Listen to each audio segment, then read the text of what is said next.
किसी ने क्या खूबसूरत बात कही है कि माना कि मुझ पर तेरे एहसान बहुत हैं, मगर जिंदगी तुझसे हम परेशान बहुत हैं। कोई नहीं मिलता है जो बांट ले दर्द मेरा, मतलब से मिलने वाले इंसान बहुत हैं। नमस्कार दोस्तों, ईश्वर सदैव आपका भला करे और आपकी झोलियां ईश्वर के आशीर्वाद से हमेशा भरी रहे। तो दोस्तों, आज बात करेंगे एक कहानी की। एक कहानी उन लोगों के लिए जो जिंदगी की बहुत सारी समस्याओं से, बहुत सारी चिंताओं से, बहुत सारी परेशानियों से दुखी हैं। कोई रास्ता नहीं दिख रहा, कोई समस्या का समाधान नहीं दिख रहा। तो चलिए इस कहानी को सुनते हैं, शायद आपको कोई रास्ता जरूर दिखाई दे। तो ये कहानी है एक बिजनेसमैन की, जो अपने बिजनेस को लेकर काफी चिंता किया करता था कि क्या होगा आगे आने वाले कल में, मेरा काम कैसे बढ़ेगा, हम आगे कैसे बढ़ेंगे, उनके इस व्यवसाय को उनका बच्चा संभाल पाएगा या नहीं। अब उस बिजनेसमैन का एक बेटा था जो उनसे काफी बार कहा करता था कि पापा, आप मुझे हमारे इस बिजनेस को संभालने का एक मौका तो दीजिए, क्योंकि अब मुझे भी बिजनेस करना आ गया है। लेकिन वह व्यक्ति कभी भी अपने बेटे को मौका नहीं देता था। एक दिन उस बिजनेसमैन को दिल का दौरा पड़ जाता है, जिसके चलते उसको हॉस्पिटल में भर्ती किया जाता है। और जैसे ही ये खबर उसके बेटे को पता चलती है, उसका बेटा दौड़कर हॉस्पिटल में पहुंचता है। बेटा हॉस्पिटल में पहुंचने के बाद उसने ये देखा कि उसके पापा अब एडमिट है और डॉक्टर्स ने उससे कहा कि आपके पापा पहले से थोड़ा ठीक हैं और धीरे धीरे करके वे अब रिकवर हो जाएंगे। फिर उस लड़के ने अपने एक दोस्त को फोन करके वहां पर बुला लिया। फिर उसका दोस्त वहां पर आता है और उससे पूछता है कि क्या हुआ। फिर उस बिजनेसमैन के लड़के ने अपने दोस्त से बताया कि मेरे पापा को दिल का दौरा पड़ गया है और उन्हें अस्पताल में एडमिट कराया है। इसके बाद उस बिजनेसमैन का लड़का अपने दोस्त से कहता है कि चलो थोड़ी देर बाहर चल के आते हैं, बहुत देर हो गई इधर। फिर वो दोनों अस्पताल के बाहर चले जाते हैं। जब वो दोनों अस्पताल से बाहर निकलते हैं तो उनको एक आइसक्रीम वाला दिखाई देता है। फिर उस बिजनेसमैन के लड़के ने अपने दोस्त से कहा कि भाई आओ चलो आइसक्रीम खाते हैं।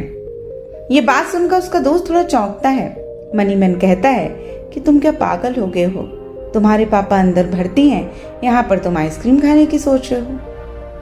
वो कुछ नहीं बोलता है। फिर दोनों ने आइसक्रीम खरीदी और दोनों आइसक्रीम खाने लगते हैं। लेकिन उसका जो दोस्त था ना, उससे रहा नहीं गया।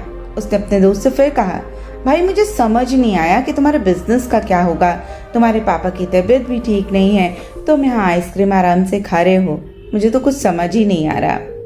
तो फिर वो बिजनेसमैन का लड़का जो था वो कहता है कि मुझे पता है, तो सोच रहा होगा कि तेरे पापा एडमिट हैं, तो यहाँ पर आइसक्रीम खा रहा है, मजे कर रहा है, लेकिन ऐसा कुछ नहीं है। मैं भगवान श्री कृष्ण का एक बहुत बड़ा भक्त हूँ और उनकी दो बातें हमेशा अपनी जिंदगी में याद रखता हूँ। पहली बात, जो हम सबको पता है कि काम करना है और फल की चिंता नहीं करनी है, इसलिए जो होगा देखा जाएगा। मैं सिर्फ अपने काम पर ही फोकस करूंगा और फिर बिजनेस भी सही ढंग से ही चलेगा।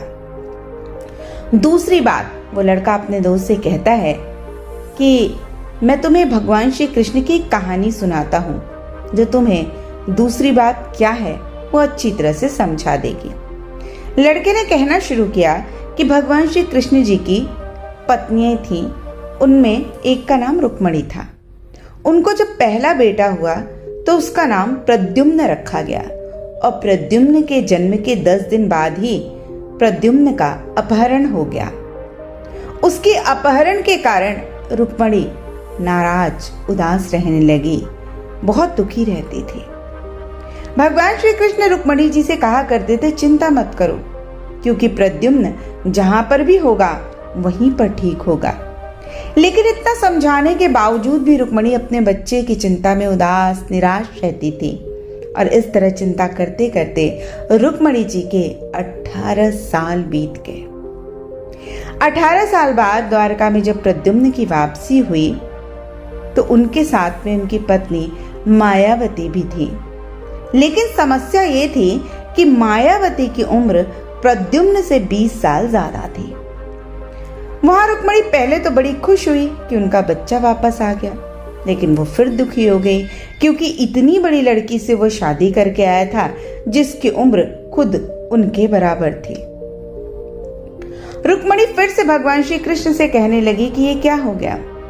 फिर भगवान श्री कृष्ण ने रुक्मणी जी से कहा कि जो हो गया है उसको स्वीकार कर लो और आगे बढ़ो, चिंता मत करो। लेकिन माँ रुक्मणी ये कह रही थी कि बड़ी लड़की से शादी क्यों कर ली और यही लड़की मिली थी क्या, इस बात को स्वीकार नहीं कर पा रही थी।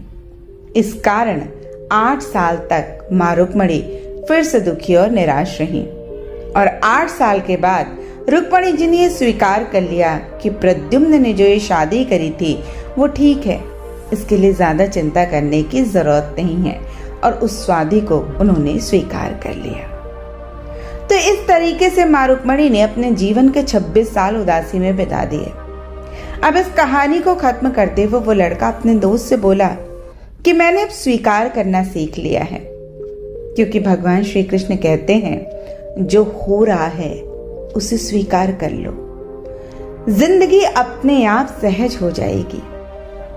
तो दोस्तों, ये कहानी भी इसी तरह हमें 2 बातें सिखाती हैं कि जिंदगी में जो भी घटे उसे स्वीकार कर लीजिए और आपकी जिंदगी अपने आप सहज होती जाएगी। हमारे नियंत्रण में जितनी भी चीजें होंगी उन चीजों पे तो हमें जरूर नियंत्रण रखना चाहिए, लेकिन जो चीजें हमारे नियंत्रण से बाहर हैं उन चीजों को हमें स्वीकार कर लेना चाहिए। अगर हमने स्वीकार नहीं किया तो हमें भी माँ रुक्मणी की तरह बहुत सालों तक उदासी में झेलना पड़ेगा, अपने खुद के मन को बार बार पीड़ा और कष्ट देना पड़ेगा। तो याद रखें, जिंदगी में जो मिल रहा है यदि आप उस पर नियंत्रण नहीं कर पा रहे हैं तो उसे स्वीकार कर लें और हर परिस्थिति में खुद को सहज बनाए रखें। यही जिंदगी में सफलता का सबसे बड़ा सूत्र है।